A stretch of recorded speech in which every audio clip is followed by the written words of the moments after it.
Hi guys, పైన కనిపిస్తున్న చెట్టు చూస్తున్నారు కదా, అది ఈత చెట్టు తాటి చెట్టు కాదు, ఖర్జూర చెట్టు అనమాట. ఆ ఖర్జూర చెట్టు నుంచి ఖర్జూర కళ్ళను ఈరోజు తీస్తున్నారు.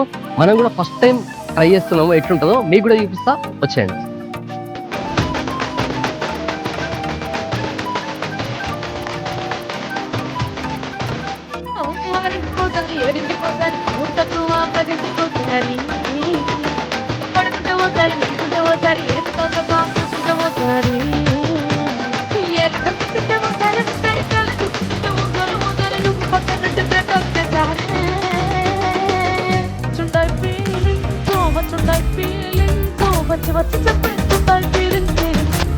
స్వీట్గా ఉంది. ఎట్లుంది బాబు? సేమ్ కోకోనట్ వాటర్ ఇక కోకోనట్ వాటర్ లాగా స్వీట్గా ఉంది. ఇది తాగితే అంట కిడ్నీలో సోకి తొందరగా మన ఈత చెట్టు తాటి చెట్టు వచ్చే కళ్ళు కంటే కూడా ఇది ఇంకా ఎఫెక్టివ్గా పనిచేస్తుందట వాళ్ళు చెప్పారు. సో ఇలాంటిది మీరు ఎప్పుడైనా టేస్ట్ చేసి ఉంటే మాత్రం మన వీడియో కామెంట్ అనేది పెట్టండి.